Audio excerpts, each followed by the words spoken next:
Demon Slayer, episode 2। Trainer Sakonji Urokodaki. Episode 2 ठीक वहीं से शुरू होता है जहां पहला एपिसोड खत्म हुआ था। तांजीरो अपनी राक्षस बन चुकी बहन नेजुको को पीठ पर उठाए घने और अंधेरे जंगल से गुजर रहा होता है। हालांकि नेजुको अब एक डेमन है, लेकिन वह बेहोश है और ग्यू तोमियोका द्वारा लगाए गए बांस के मोहनबंद बैम्बू मजल की वजह से इंसानों को नुकसान नहीं पहुंचा सकते। तांजीरो का लक्ष्य बिल्कुल साफ है, नेजुको को फिर से इंसान बनाने का कोई तरीका ढूंढना।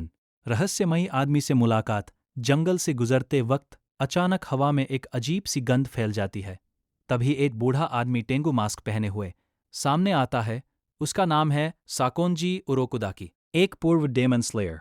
वह तुरंत नेजुको की डेमन मौजूदगी को महसूस कर लेता है और उसे मारने की तैयारी कर लेता है। तांजीरो घबरा जाता है और उसे रोकने की गुहार लगाता है। वह समझाता है कि नेजुको उसकी बहन है और उसने आज तक किसी इंसान को नुकसान नहीं पहुंचाया।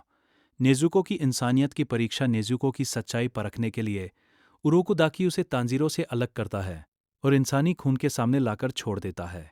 यह एक बेहद नाजुक पल होता है। अधिकतर डेमन इस स्थिति में खुद पर काबू खो देते हैं, लेकिन नेजुको खुद को रोक लेती है। वह खून से मुंह फेर लेती है और उल्टा तांजीरो की रक्षा करती है।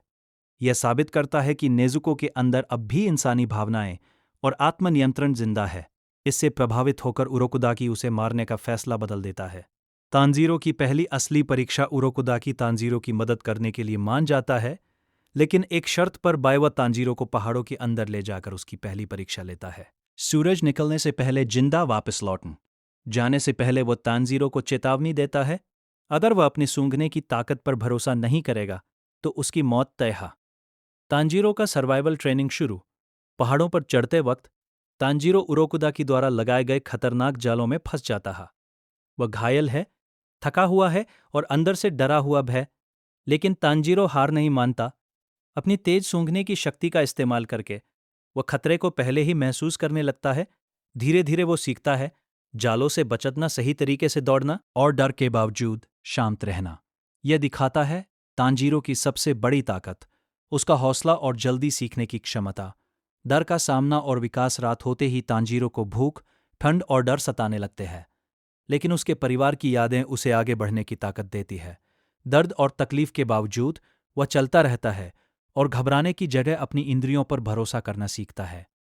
सुबह होते होते वह आखिरकार वापस लौट आता है, घायल, खून से लथपथ, लेकिन जिंदा। एपिसोड का अंत। उरोकुदाकी चुपचाप तांजीरो को वापस आते हुए देखता है। वह ज्यादा कुछ नहीं कहता, लेकिन एक बात साफ है, तांजीरो में दम है। एपिसोड 3 के लिए लाइक और सब्सक्राइब करना मत भूलना।